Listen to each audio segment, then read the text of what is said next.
ಶಿವನ ಮಡಿಲು ನಮಗೆ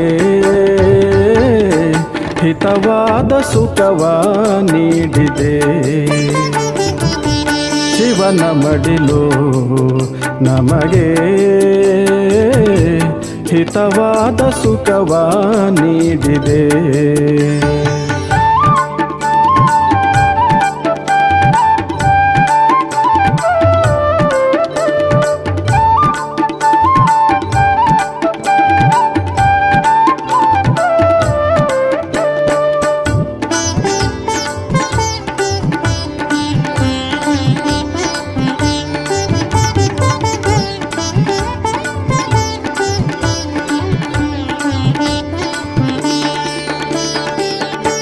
ಕಾರಿರುಳ ರಾತ್ರಿಯಲ್ಲಿ ನೆಲೆಯಿಲ್ಲದೆ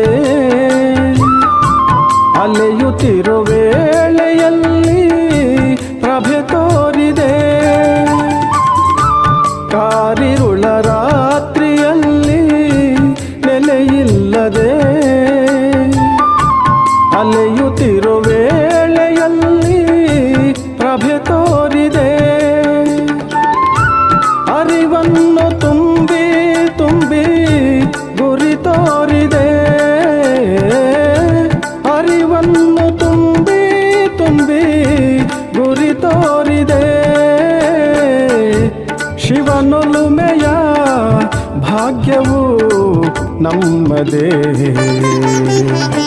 ಶಿವನ ಮಡಿಲು ನಮಗೆ ಹಿತವಾದ ಸುಖವ ನೀಡಿದೆ. ಶಿವನ ಮಡಿಲು ನಮಗೆ ಹಿತವಾದ ಸುಖವ ನೀಡಿದೆ.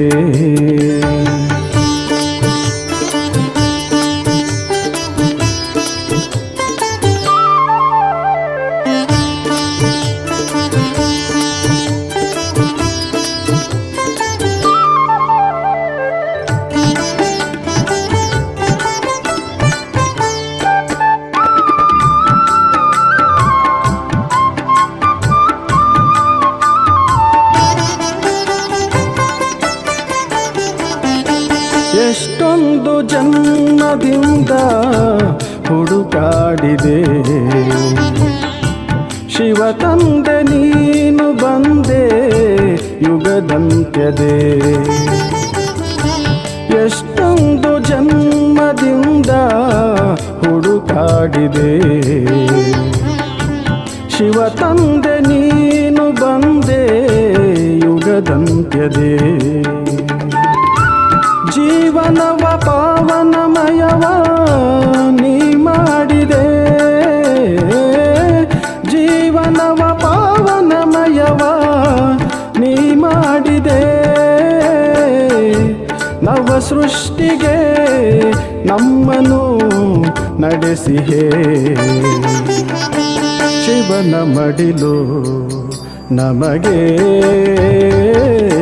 ಹಿತವಾದ ಸುಖವ ನೀಡಿದೆ. ಶಿವನ ಮಡಿಲು ನಮಗೆ ಹಿತವಾದ ಸುಖವ ನೀಡಿದೆ.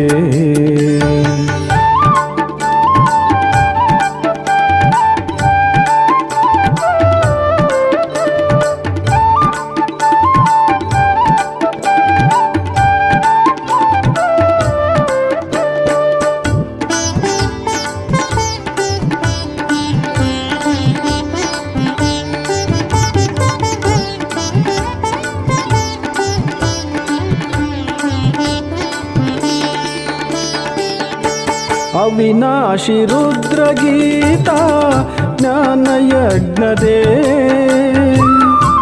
ಹಳೆಯ ಈ ಜಗದ ಸ್ವಾಹ ಸನ್ಮುಖವಿದೆ. ಅವಿನಾಶಿ ರುದ್ರಗೀತ ಜ್ಞಾನಯಜ್ಞದೇ. ಹಳೆಯ ಈ ಜಗದ ಸ್ವಾಹ ಸನ್ಮುಖವಿದೆ. ಮೊಳಗುತ್ತಿದೆ ಶಂಖಧ್ವನಿಯು ಜಯ ಘೋಷವು. ಮೊಳಗುತ್ತಿದೆ ಶಂಖಧ್ವನಿಯು ಜಯ ಘೋಷವು ದೇವ ಪದವಿ ಯೋಗದ ಸಿದ್ಧಿಯೋ ಶಿವನ ಮಡಿಲು ನಮಗೆ ಹಿತವಾದ ಸುಖವ ನೀಡಿದೆ. ಶಿವನ ಮಡಿಲು ನಮಗೆ ಹಿತವಾದ ಸುಖವ ನೀಡಿದೆ. ಹಿತವಾದ ಸುಖವ ನೀಡಿದೆ. ಹಿತವಾದ ಸುಖವ ನೀಡಿದೆ.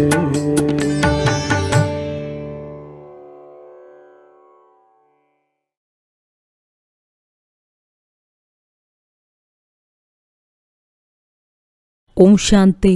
ಇಂದಿನ ದಿನಾಂಕ 21/12/2024.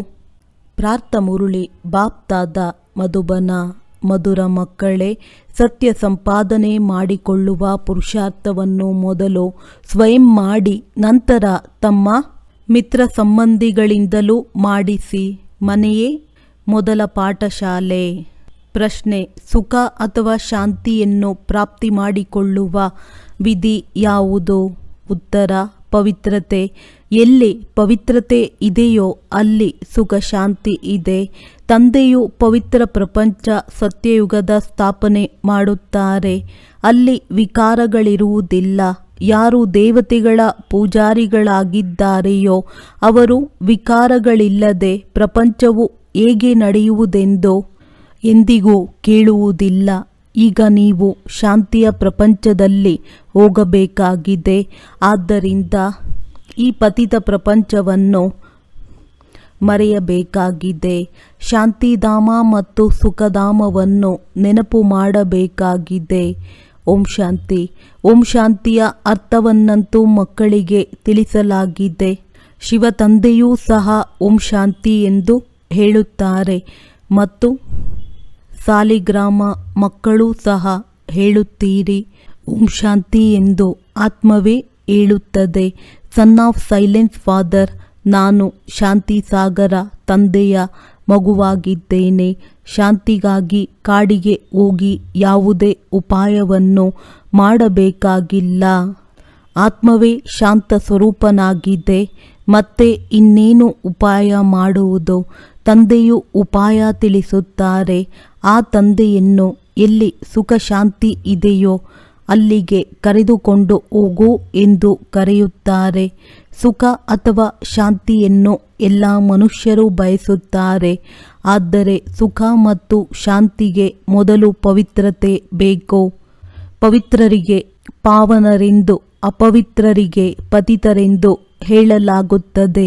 ಪತಿತ ಪ್ರಪಂಚದವರು ತಂದೆಯೇ ಬಂದು ಪಾವನ ಪ್ರಪಂಚದಲ್ಲಿ ಕರೆದುಕೊಂಡು ಹೋಗು ಎಂದು ತಂದೆಯನ್ನು ಕರೆಯುತ್ತಾರೆ. ಈ ತಂದೆಯೇ ಪತಿತ ಪ್ರಪಂಚದಿಂದ ಮುಕ್ತ ಮಾಡಿ ಪಾವನ ಪ್ರಪಂಚದಲ್ಲಿ ಕರೆದುಕೊಂಡು ಹೋಗುವವರಾಗಿದ್ದಾರೆ. ಸತ್ಯಯುಗದಲ್ಲಿ ಪವಿತ್ರತೆ ಇರುತ್ತದೆ. ಕಲಿಯುಗದಲ್ಲಿ ಅಪವಿತ್ರತೆ ಇದೆ. ಅದು ನಿರ್ವಿಕಾರಿ ಪ್ರಪಂಚ. ಇದು ವಿಕಾರಿ ಪ್ರಪಂಚವಾಗಿದೆ. ಪ್ರಪಂಚವು ಹೇಗೆ ವೃದ್ಧಿಯಾಗುತ್ತದೆ ಎಂಬುದನ್ನು ಮಕ್ಕಳು ತಿಳಿದುಕೊಂಡಿದ್ದೀರಿ. ಸತ್ಯಯುಗವು ನಿರ್ವಿಕಾರಿ ಪ್ರಪಂಚವಾಗಿದ್ದಾಗ ಅವಶ್ಯವಾಗಿ ಕೆಲವರೇ ಮನುಷ್ಯರಿರುತ್ತಾರೆ. ಆ ಕೆಲವರು ಯಾರಿರುತ್ತಾರೆ? ಅವಶ್ಯವಾಗಿ ಸತ್ಯಯುಗದಲ್ಲಿ ದೇವಿ ದೇವತೆಗಳದ್ದೇ ರಾಜ್ಯವಿರುತ್ತದೆ. ಅದನ್ನು ಶಾಂತಿಯ ಪ್ರಪಂಚ ಅಥವಾ ಸುಖಧಾಮವೆಂದು ಕರೆಯಲಾಗುತ್ತದೆ. ಇದು ದುಃಖಧಾಮವಾಗಿದೆ. ದುಃಖಧಾಮವನ್ನು ಪರಿವರ್ತಿಸಿ ಸುಖಧಾಮವನ್ನಾಗಿ ಮಾಡುವವರು ಒಬ್ಬರೇ ಪರಮಪಿತ ಪರಮಾತ್ಮನಾಗಿದ್ದಾರೆ.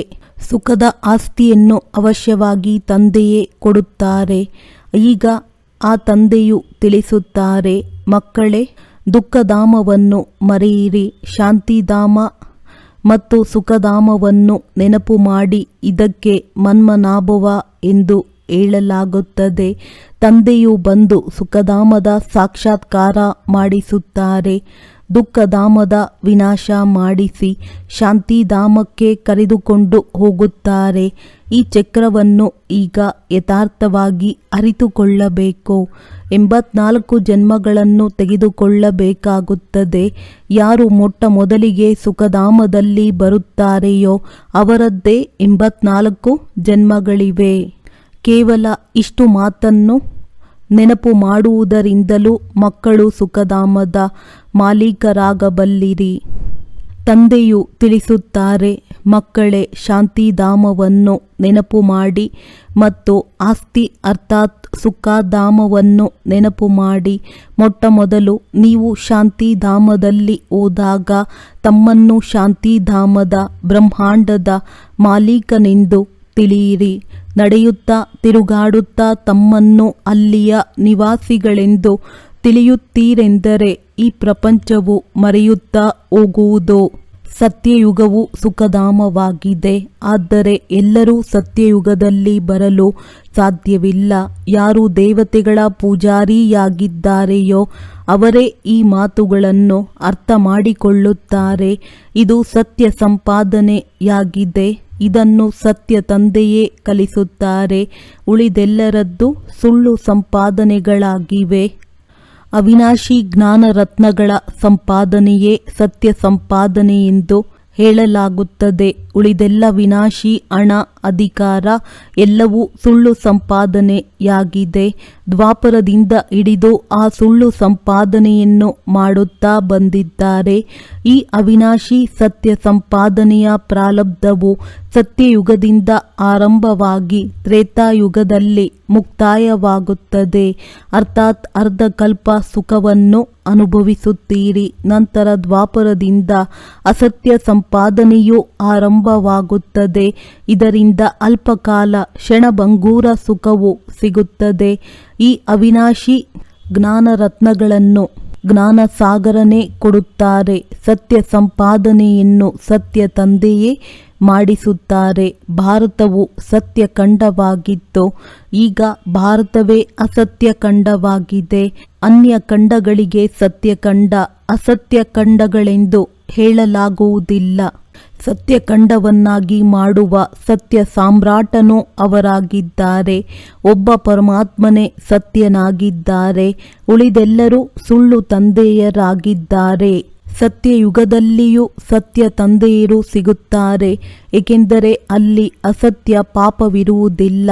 ಇದು ಪಾಪಾತ್ಮರ ಪ್ರಪಂಚವಾಗಿದೆ, ಅದು ಪುಣ್ಯಾತ್ಮರ ಪ್ರಪಂಚವಾಗಿದೆ. ಅಂದ ಮೇಲೆ ಈಗ ಈ ಸತ್ಯ ಸಂಪಾದನೆ ಮಾಡಿಕೊಳ್ಳಲು ಎಷ್ಟೊಂದು ಪುರುಷಾರ್ಥ ಮಾಡಬೇಕು. ಯಾರು ಕಲ್ಪದ ಹಿಂದೆ ಸಂಪಾದನೆ ಮಾಡಿಕೊಂಡಿರುವರೋ ಅವರೇ ಮಾಡಿಕೊಳ್ಳುತ್ತಾರೆ.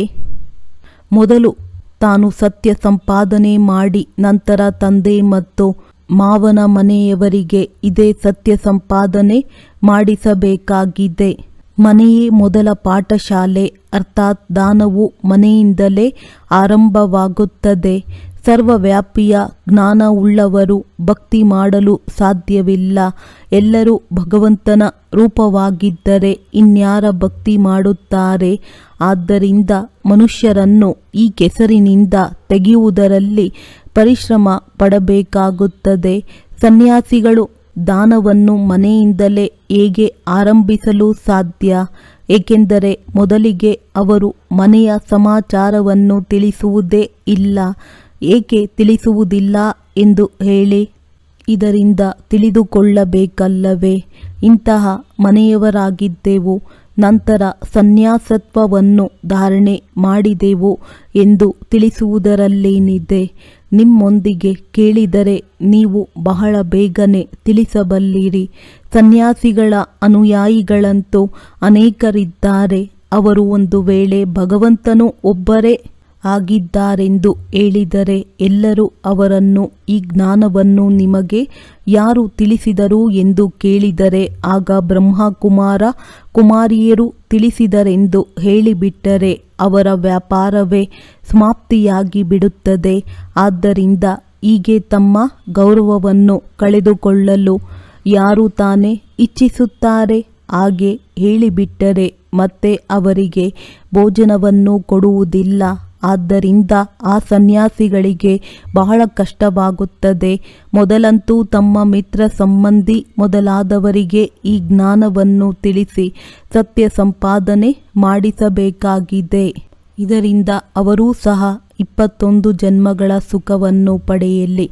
ಮಾತು ಬಹಳ ಸಹಜವಾಗಿದೆ. ಆದರೆ ನಾಟಕದಲ್ಲಿ ಇಷ್ಟೊಂದು ಶಾಸ್ತ್ರ ಮಂದಿರಗಳಾಗುವುದು ಸಹ ನಿಗದಿಯಾಗಿದೆ. ಪತಿತ ಪ್ರಪಂಚದಲ್ಲಿರುವವರು ಈಗ ನಮ್ಮನ್ನು ಪಾವನ ಪ್ರಪಂಚದಲ್ಲಿ ಕರೆದುಕೊಂಡು ಹೋಗಿ ಎಂದು ಹೇಳುತ್ತಾರೆ. ಸತ್ಯಯುಗಕ್ಕೆ 5000 ವರ್ಷಗಳಾಯಿತು. ಮನುಷ್ಯರು ಕಲಿಯುಗದ ಆಯಸ್ಸನ್ನೇ ಲಕ್ಷಾಂತರ ವರ್ಷಗಳೆಂದು ಹೇಳಿಬಿಟ್ಟಿದ್ದಾರೆ. ಅಂದ ಮೇಲೆ ಮನುಷ್ಯರು ಸುಖಧಾಮವೆಲ್ಲಿದೆ, ಯಾವಾಗ ಬರುವುದು ಎಂಬುದನ್ನು ಹೇಗೆ ಅರಿತುಕೊಳ್ಳುತ್ತಾರೆ? ಮನುಷ್ಯರಂತೂ ಹೇಳುತ್ತಾರೆ ಮಹಾಪ್ರಳಯವಾಗಿ ಬಿಡುತ್ತದೆ, ಅದರ ನಂತರ ಸತ್ಯಯುಗವಾಗುತ್ತದೆ. ಮೊಟ್ಟ ಮೊದಲಿಗೆ ಶ್ರೀಕೃಷ್ಣನು ಹೆಬ್ಬೆರಳನ್ನು ಚೀಪುತ್ತಾ ಆಲದ ಎಲೆಯ ಮೇಲೆ ತೇಲಿ ಬರುತ್ತಾನೆ ಎಂದು ಹೇಳುತ್ತಾರೆ. ಎಲ್ಲಿಯ ಮಾತನ್ನು ಎಲ್ಲಿಗೆ ತೆಗೆದುಕೊಂಡು ಹೋಗುತ್ತಾರೆ? ಈಗ ತಂದೆಯು ತಿಳಿಸುತ್ತಾರೆ, ಬ್ರಹ್ಮರವರ ಮೂಲಕ ನಾನು ಎಲ್ಲ ವೇದ ಶಾಸ್ತ್ರಗಳ ಸಾರವನ್ನು ತಿಳಿಸುತ್ತೇನೆ. ಆದ್ದರಿಂದ ವಿಷ್ಣುವಿನ ನಾಭಿ ಕಮಲದಿಂದ ಬ್ರಹ್ಮನು ಬಂದರೆಂದು ತೋರಿಸುತ್ತಾರೆ ಮತ್ತು ಕೈಯಲ್ಲಿ ಶಾಸ್ತ್ರಗಳನ್ನು ಕೊಟ್ಟಿದ್ದಾರೆ. ಬ್ರಹ್ಮನಂತೂ ಅವಶ್ಯವಾಗಿ ಇಲ್ಲಿಯೇ ಇರಬೇಕಲ್ಲವೇ? ಸೂಕ್ಷ್ಮವತನದಲ್ಲಂತೂ ಶಾಸ್ತ್ರಗಳಿರುವುದಿಲ್ಲ. ಅಂದ ಮೇಲೆ ಬ್ರಹ್ಮನು ಇಲ್ಲಿಯೇ ಇರಬೇಕು. ಲಕ್ಷ್ಮೀ ನಾರಾಯಣರ ರೂಪವಾದ ವಿಷ್ಣುವೂ ಸಹ ಇಲ್ಲಿಯೇ ಇರುತ್ತಾರೆ. ಬ್ರಹ್ಮರವರೇ ನಂತರ ವಿಷ್ಣುವಾಗುತ್ತಾರೆ. ಮತ್ತೆ ವಿಷ್ಣುವಿನಿಂದ ಬ್ರಹ್ಮ. ಈಗ ಬ್ರಹ್ಮನಿಂದ ವಿಷ್ಣು ಬರುವರೋ ಅಥವಾ ವಿಷ್ಣುವಿನಿಂದ ಬ್ರಹ್ಮನು ಬರುವರೋ ಇವೆಲ್ಲವೂ ತಿಳಿದುಕೊಳ್ಳುವ ಮಾತುಗಳಾಗಿವೆ. ಆದರೆ ಈ ಮಾತುಗಳನ್ನು ಯಾರು ಬಹಳ ಚೆನ್ನಾಗಿ ಓದುವರೋ ಅವರೇ ಅರಿತುಕೊಳ್ಳುತ್ತಾರೆ. ತಂದೆಯು ತಿಳಿಸುತ್ತಾರೆ, ನೀವು ಶರೀರವನ್ನು ಬಿಡುವವರೆಗೂ ತಿಳಿದುಕೊಳ್ಳುತ್ತಲೇ ಇರುತ್ತೀರಿ. ನೀವೇ 100% ಬುದ್ಧಿಹೀನರು, ಕಂಗಾಲರಾಗಿ ಬಿಟ್ಟಿದ್ದೀರಿ. ಮೊದಲು ನೀವೇ ಬುದ್ಧಿವಂತ ದೇವಿ ದೇವತೆಗಳಾಗಿದ್ದೀರಿ. ಈಗ ಪುನಃ ದೇವಿ ದೇವತೆಗಳಾಗುತ್ತಿದ್ದೀರಿ. ದೇವತೆಗಳನ್ನಾಗಿ ಮನುಷ್ಯರಂತೂ ಮಾಡಲು ಸಾಧ್ಯವಿಲ್ಲ. ನೀವೇ ದೇವತೆಗಳಾಗಿದ್ದೀರಿ. ನಂತರ 84 ಜನ್ಮಗಳನ್ನು ತೆಗೆದುಕೊಳ್ಳುತ್ತಾ ಒಮ್ಮೆಲೆ ಕಲಾಹೀನರಾಗಿ ಬಿಟ್ಟಿದ್ದೀರಿ. ನೀವು ಸುಖಧಾಮದಲ್ಲಿ ಬಹಳ ಶಾಂತಿಯಲ್ಲಿದ್ದೀರಿ. ಈಗ ಅಶಾಂತರಾಗಿದ್ದೀರಿ. ನೀವು 84 ಜನ್ಮಗಳ ಲೆಕ್ಕವನ್ನೂ ಸಹ ತಿಳಿಸಬಹುದು. ಇಸ್ಲಾಮಿ, ಬೌದ್ಧಿ, ಸಿಖ್, ಇಸಾಯಿ ಮಠ ಪಂಥಗಳವರು ಎಷ್ಟು ಜನ್ಮಗಳನ್ನು ತೆಗೆದುಕೊಳ್ಳುತ್ತಾರೆ? ಇದರ ಲೆಕ್ಕವನ್ನು ತೆಗೆಯುವುದು ಸಹಜವಾಗಿದೆ. ಭಾರತವಾಸಿಗಳೇ ಸ್ವರ್ಗದ ಮಾಲೀಕರಾಗುತ್ತಾರೆ. ಸಸಿಯ ನಾಟಿಯಾಗುತ್ತದೆ ಎಲ್ಲವೇ? ಇದು ತಿಳುವಳಿಕೆಯಾಗಿದೆ. ಮೊದಲು ತಾವು ತಿಳಿದುಕೊಂಡರೆ ನಂತರ ತಮ್ಮ ತಂದೆ ತಾಯಿ ಸಹೋದರ ಸಹೋದರಿಯರಿಗೆ ಜ್ಞಾನವನ್ನು ಕೊಡಬೇಕಾಗಿದೆ. ಗೃಹಸ್ಥ ವ್ಯವಹಾರದಲ್ಲಿರುತ್ತಾ ಕಮಲ ಪುಷ್ಪ ಸಮಾನರಾಗಿರಬೇಕಾಗಿದೆ. ಮತ್ತು ಮನೆಯೇ ಮೊದಲ ಪಾಠಶಾಲೆ. ದಾನವು ಅಲ್ಲಿಂದಲೇ ಆರಂಭವಾಗಬೇಕು. ತಂದೆಯ ಮನೆ ಮತ್ತು ಅತ್ತೆಯ ಮನೆಯವರಿಗೆ ಜ್ಞಾನವನ್ನು ತಿಳಿಸಬೇಕಾಗಿದೆ. ವ್ಯಾಪಾರದಲ್ಲಿಯೂ ಸಹ ತಮ್ಮ ಸಹೋದರರನ್ನೇ ಭಾಗಿದಾರರನ್ನಾಗಿ ಮಾಡಿಕೊಳ್ಳುತ್ತಾರೆ. ಇಲ್ಲಿಯೂ ಹಾಗೆಯೇ ಗಾಯನವೂ ಇದೆ. ಕನ್ಯೆಯರೆಂದರೆ ತಂದೆ ಮತ್ತು ಅತ್ತೆಯ ಮನೆಯ ಉದ್ಧಾರ ಮಾಡುವವರು ಎಂದು. ಅಪವಿತ್ರರು ಉದ್ಧಾರ ಮಾಡಲು ಸಾಧ್ಯವಿಲ್ಲ. ಅಂದ ಮೇಲೆ ಯಾವ ಕನ್ಯೆ? ಈ ಬ್ರಹ್ಮರವರ ಕನ್ಯೆ ಬ್ರಹ್ಮಕುಮಾರಿಯಾಗಿದ್ದಾರಲ್ಲವೇ? ಇಲ್ಲಿ ಅದರ್ ಕನ್ಯಾಕುಮಾರಿಯ ಮಂದಿರವು ಮಾಡಲ್ಪಟ್ಟಿದೆ. ಇದು ನಿಮ್ಮ ನೆನಪಾರ್ಥವಾಗಿದೆ. ಈ ದಿಲ್ವಾಡ ಮಂದಿರವು ನಮ್ಮದೇ ನೆನಪಾರ್ಥ ಮಂದಿರವಾಗಿದೆ. ಭಾರತವನ್ನು ಪುನಃ ಸ್ವರ್ಗವನ್ನಾಗಿ ಮಾಡಲು ನಾವು ಬಂದಿದ್ದೇವೆ ಎಂಬುದನ್ನು ಕೇವಲ ನೀವೇ ತಿಳಿದುಕೊಂಡಿದ್ದೀರಿ. ಈ ದಿಲ್ವಾಡ ಮಂದಿರವು ಸಂಪೂರ್ಣ ನೆನಪಾರ್ಥವಾಗಿದೆ. ಮೇಲೆ ಸ್ವರ್ಗವನ್ನು ತೋರಿಸಿದ್ದಾರೆ. ಸ್ವರ್ಗವಿರುವುದು ಇಲ್ಲಿಯೇ, ರಾಜಯೋಗದ ತಪಸ್ಸು ಇಲ್ಲಿಯೇ ನಡೆಯುತ್ತದೆ. ದಿಲ್ವಾಡ ಮಂದಿರವನ್ನು ಕಟ್ಟಿಸುವವರು ಇದರ ಪರಿಚಯವನ್ನು ತಿಳಿದುಕೊಂಡಿಲ್ಲ. ಯಾರ ಮಂದಿರವಾಗಿದೆಯೋ ಅವರನ್ನಾದರೂ ತಿಳಿದುಕೊಳ್ಳಬೇಕಲ್ಲವೇ? ಒಳಗೆ ಜಗತ್ಪಿತ, ಜಗದಂಬ, ಆದಿದೇವ, ಆದಿದೇವಿ ಕುಳಿತಿದ್ದಾರೆ ಅಂದ ಮೇಲೆ ಆದಿದೇವನು ಯಾರ ಮಗನಾಗಿದ್ದಾರೆ? ಶಿವತಂದೆಯ ಮಗನಾಗಿದ್ದಾರೆ. ಅದರ್ ಕುಮಾರಿ, ಕನ್ಯಾಕುಮಾರಿಯರೆಲ್ಲರೂ ರಾಜಯೋಗದಲ್ಲಿ ಕುಳಿತಿದ್ದಾರೆ. ತಂದೆಯು ತಿಳಿಸುತ್ತಾರೆ, ಮಕ್ಕಳೇ, ಮನ್ಮನಾಭವ, ಇದರಿಂದ ನೀವು ವೈಕುಂಠದ ಮಾಲೀಕರಾಗುವಿರಿ. ಮುಕ್ತಿ, ಜೀವನ್ಮುಕ್ತಿಧಾಮವನ್ನು ನೆನಪು ಮಾಡಿ. ಇದು ನಿಮ್ಮ ಪೂರ್ಣ ನೆನಪಾರ್ಥವಾಗಿದೆ. ಆದರೆ ಪೂಜಾರಿಗಳು ಏನನ್ನೂ ಅರಿತುಕೊಂಡಿಲ್ಲ. ನಿಮ್ಮದು ಇದು ಸನ್ಯಾಸವಾಗಿದೆ. ಜೈನರ ಸನ್ಯಾಸವು ಎಷ್ಟೊಂದು ಕಠಿಣವಾಗಿದೆ. ಕೂದಲನ್ನು ಬರಿಗೈಯಿಂದ ತೆಗೆಯುವುದು ಎಷ್ಟೊಂದು ಕಠಿಣವಾಗಿದೆ. ಇಲ್ಲಂತೂ ಇದು ಸಹಜ ರಾಜಯೋಗವಾಗಿದೆ ಮತ್ತು ಪ್ರವೃತ್ತಿ ಮಾರ್ಗದ್ದಾಗಿದೆ. ಇದು ನಾಟಕದಲ್ಲಿ ನಿಗದಿಯಾಗಿದೆ. ಯಾರು ಜೈನ ಮುನಿಗಳು ಕುಳಿತು ತಮ್ಮ ಹೊಸ ಧರ್ಮವನ್ನು ಸ್ಥಾಪನೆ ಮಾಡಿದರು ಅದಕ್ಕೆ ಆದಿ ಸನಾತನ ದೇವಿ ದೇವತಾ ಧರ್ಮವೆಂದಂತೂ ಹೇಳುವುದಿಲ್ಲ ಅಲ್ಲವೇ? ಅದಂತೂ ಈಗ ಪ್ರಾಯಲೋಪವಾಗಿದೆ. ಯಾರು ಜೈನ ಧರ್ಮವನ್ನು ನಡೆಸಿದ್ದರು ಮತ್ತು ಅದೇ ನಡೆಯುತ್ತಾ ಬಂದಿತು. ಇದು ಸಹ ನಾಟಕದಲ್ಲಿದೆ. ಆದಿದೇವನಿಗೆ ಪಿತಾ ಎಂತಲೂ ಜಗದಂಬೆ ಮಾತೆ ಎಂತಲೂ ಹೇಳುತ್ತಾರೆ. ಆದಿದೇವ ಬ್ರಹ್ಮನಾಗಿದ್ದಾರೆ ಎಂಬುದು ಎಲ್ಲರಿಗೂ ತಿಳಿದಿದೆ. ಅವರನ್ನು ಆದಮ್ ಬೀಬಿ, ಆಡಮ್ ಈವ್ ಎಂತಲೂ ಹೇಳುತ್ತಾರೆ. ಕ್ರಿಶ್ಚಿಯನ್ನರಿಗೂ ಈ ಆಡಮ್ ಈವ್ ಈಗ ತಪಸ್ಸು ಮಾಡುತ್ತಿದ್ದಾರೆಂಬುದು ತಿಳಿದಿದೆಯೇ? ಇವರು ಮನುಷ್ಯ ಸೃಷ್ಟಿಯ ಮೂಲವಾಗಿದ್ದಾರೆ. ಈ ರಹಸ್ಯವನ್ನು ತಂದೆಯೇ ತಿಳಿಸುತ್ತಾರೆ. ಇಷ್ಟೊಂದು ಶಿವ ಮತ್ತು ಲಕ್ಷ್ಮೀನಾರಾಯಣರ ಮಂದಿರಗಳಿವೆ ಎಂದರೆ ಅವರ ಚರಿತ್ರೆಯನ್ನು ಅರಿತುಕೊಳ್ಳಬೇಕಲ್ಲವೇ? ಇದನ್ನೂ ಸಹ ಜ್ಞಾನಸಾಗರ ತಂದೆಯೇ ತಿಳಿಸುತ್ತಾರೆ. ಪರಮಪಿತ ಪರಮಾತ್ಮನಿಗೆ ಜ್ಞಾನಸಾಗರ, ಆನಂದ ಸಾಗರನೆಂದು ಹೇಳಲಾಗುತ್ತದೆ. ಈ ಪರಮಾತ್ಮನ ಮಹಿಮೆಯನ್ನು ಯಾವುದೇ ಸಾಧು, ಸಂತ ಮೊದಲಾದವರು ಅರಿತುಕೊಂಡಿಲ್ಲ. ಅವರಂತೂ ಪರಮಾತ್ಮ ಸರ್ವವ್ಯಾಪಿ ಎಂದು ಹೇಳುತ್ತಾರೆ. ಅಂದ ಮೇಲೆ ಮತ್ಯಾರ ಮಹಿಮೆ ಮಾಡುವುದು? ಪರಮಾತ್ಮನನ್ನು ಅರಿತುಕೊಳ್ಳದಿರುವ ಕಾರಣವೇ ತಮ್ಮನ್ನು ಶಿವೋಹಂ ಎಂದು ಹೇಳಿಕೊಳ್ಳುತ್ತಾರೆ.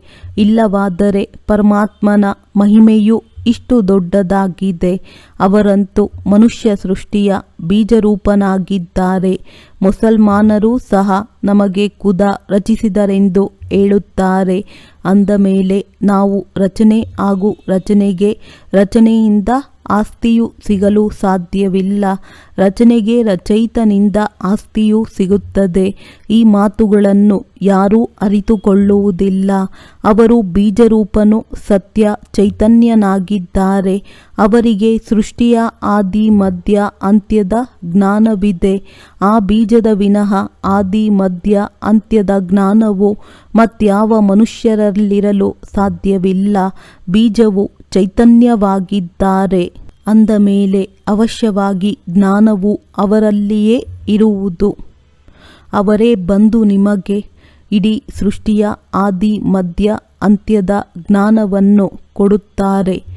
ಈ ಬೋರ್ಡನ್ನು ಹಾಕಬೇಕು. ಈ ಚಕ್ರವನ್ನು ಅರಿತುಕೊಳ್ಳುವುದರಿಂದ ಚಕ್ರವರ್ತಿ ರಾಜರು ಅಥವಾ ಸ್ವರ್ಗದ ರಾಜರಾಗಿ ಬಿಡುತ್ತೀರಿ. ಎಷ್ಟೊಂದು ಸಹಜ ಮಾತಾಗಿದೆ. ತಂದೆಯು ತಿಳಿಸುತ್ತಾರೆ, ಎಲ್ಲಿಯವರೆಗೆ ಜೀವಿಸಿರಬೇಕಾಗಿದೆಯೋ ಅಲ್ಲಿಯವರೆಗೆ ನನ್ನನ್ನು ನೆನಪು ಮಾಡಬೇಕಾಗಿದೆ. ನಾನೇ ನಿಮಗೆ ಈ ವಶೀಕರಣ ಮಂತ್ರವನ್ನು ಕೊಡುತ್ತೇನೆ. ಈಗ ನೀವು ತಂದೆಯನ್ನು ನೆನಪು ಮಾಡಬೇಕಾಗಿದೆ. ಈ ಸ್ವದರ್ಶನ ಚಕ್ರವು ಸದಾ ತಿರುಗುತ್ತಿರಲಿ. ಆಗ ಮಾಯೆಯ ತಲೆ ಕತ್ತರಿಸಿ ಹೋಗುವುದು. ನಾನು ನೀವಾತ್ಮಗಳನ್ನು ಪವಿತ್ರರನ್ನಾಗಿ ಮಾಡಿ ಕರೆದುಕೊಂಡು ಹೋಗುತ್ತೇನೆ. ನಂತರ ನೀವು ಸತೋಪ್ರಧಾನ ಶರೀರವನ್ನು ಪಡೆಯುತ್ತೀರಿ. ಅಲ್ಲಿ ವಿಕಾರವಿರುವುದಿಲ್ಲ. ವಿಕಾರವಿಲ್ಲದೆ ಸೃಷ್ಟಿಯು ಹೇಗೆ ನಡೆಯುವುದೆಂದು ಹೇಳುತ್ತಾರೆ. ಆಗ ಹೇಳಿ, ನೀವು ಬಹುಶಃ ಪೂಜಾರಿಗಳಲ್ಲ. ಲಕ್ಷ್ಮೀನಾರಾಯಣರ ಮಹಿಮೆಯಲ್ಲಿ ನೀವು ಸಂಪೂರ್ಣ ನಿರ್ವಿಕಾರಿಗಳೆಂದು ಹಾಡುತ್ತಾರೆ. ಜಗದಂಬ ಜಗತ್ಪಿತ ನಿರ್ವಿಕಾರಿಯಾಗಿದ್ದಾರೆ. ರಾಜಯೋಗದ ತಪಸ್ಸು ಮಾಡಿ ಪತಿತರಿಂದ ಪಾವನ ಸ್ವರ್ಗದ ಮಾಲೀಕರಾಗುತ್ತಾರೆ. ತಪಸ್ಸು ಮಾಡುವುದೇ ಪುಣ್ಯಾತ್ಮರಾಗುವುದಕ್ಕಾಗಿ. ಒಳ್ಳೆಯದು. ಮಧುರಾತಿ ಮಧುರ ಅಗಲಿ ಹೋಗಿ ಮರಳಿ ಸಿಕ್ಕಿರುವಂತಹ ಮಕ್ಕಳಿಗೆ ಪ್ರೀತಿಯ ಮಾತ್ಪಿತಾ ಬಾಪ್ ದಾದಾರವರ ನೆನಪು, ಪ್ರೀತಿ ಹಾಗೂ ನಮಸ್ತೆ. ಆತ್ಮೀಯ ಮಕ್ಕಳಿಗೆ ಆತ್ಮೀಯ ತಂದೆಯ ನಮಸ್ತೆ. ಧಾರಣೆಗಾಗಿ ಮುಖ್ಯ ಸಾರ: ಈ ಹಳೆಯ ಪ್ರಪಂಚವನ್ನು ಬುದ್ಧಿಯಿಂದ ಮರೆಯಲು ನಡೆಯುತ್ತಾ ತಿರುಗಾಡುತ್ತಾ ತನ್ನನ್ನು ಶಾಂತಿಧಾಮವಾಸಿ ಎಂದು ತಿಳಿಯಬೇಕಾಗಿದೆ. ಶಾಂತಿಧಾಮ ಮತ್ತು ಸುಖಧಾಮವನ್ನು ನೆನಪು ಮಾಡಿ ಸತ್ಯ ಸಂಪಾದನೆ ಮಾಡಿಕೊಳ್ಳಬೇಕು ಮತ್ತು ಅನ್ಯರಿಗೂ ಮಾಡಿಸಬೇಕು. ರಾಜಯೋಗದ ತಪಸ್ಸು ಮಾಡಿ ಸ್ವಯಂವನ್ನು ಪುಣ್ಯಾತ್ಮರನ್ನಾಗಿ ಮಾಡಿಕೊಳ್ಳಬೇಕಾಗಿದೆ. ಮಾಯೆಯ ತಲೆಯನ್ನು ಕತ್ತರಿಸಲು ಸ್ವದರ್ಶನ ಚಕ್ರವು ಸದಾ ತಿರುಗುತ್ತಿರಲಿ. ವರದಾನ: ಸಂಪನ್ನತೆಯ ಮೂಲಕ ಸದಾ ಸಂತುಷ್ಟತೆಯ ಅನುಭವ ಮಾಡುವಂತಹ ಸಂಪತ್ಭರಿತ ಭವ. ಸ್ವರಾಜ್ಯದ ಸಂಪತ್ತಾಗಿದೆ ಜ್ಞಾನ, ಗುಣ ಮತ್ತು ಶಕ್ತಿಗಳು. ಯಾರು ಈ ಸರ್ವ ಶಕ್ತಿಗಳಿಂದ ಸಂಪನ್ನ ಸ್ವರಾಜ್ಯ ಅಧಿಕಾರಿಯಾಗಿರುತ್ತಾರೆ ಅವರು ಸದಾ ಸಂತುಷ್ಟವಾಗಿರುತ್ತಾರೆ. ಅವರ ಬಳಿ ಅಪ್ರಾಪ್ತಿಯ ಹೆಸರು ಚಿಹ್ನೆ ಇರುವುದಿಲ್ಲ. ಅಲ್ಪಕಾಲದ ಇಚ್ಛೆಗಳ ಅವಿದ್ಯ ಇವರಿಗೆ ಸಂಪತ್ಭರಿತರೆಂದು ಹೇಳಲಾಗುತ್ತದೆ. ಅವರು ಸದಾ ದಾತ ಆಗಿರುತ್ತಾರೆ, ಬೇಡುವುದಿಲ್ಲ. ಅವರು ಅಖಂಡ ಸುಖ ಶಾಂತಿ ಇರುವ ಸ್ವರಾಜ್ಯದ ಅಧಿಕಾರಿಯಾಗಿರುತ್ತಾರೆ. ಯಾವುದೇ ಪ್ರಕಾರದ ಪರಿಸ್ಥಿತಿಯು ಅವರ ಅಖಂಡ ಶಾಂತಿಯನ್ನು ಖಂಡನೆ ಮಾಡಲು ಸಾಧ್ಯವಿಲ್ಲ. ಸ್ಲೋಗನ್: ಜ್ಞಾನ ನೇತ್ರದಿಂದ 3 ಕಾಲಗಳ ಮತ್ತು 3 ಲೋಕಗಳನ್ನು ತಿಳಿದುಕೊಳ್ಳುವವರು ಮಾಸ್ಟರ್ ಜ್ಞಾನ ಸಾಗರನಾಗಿದ್ದಾರೆ. ಒಳ್ಳೆಯದು. ಓಂ ಶಾಂತಿ.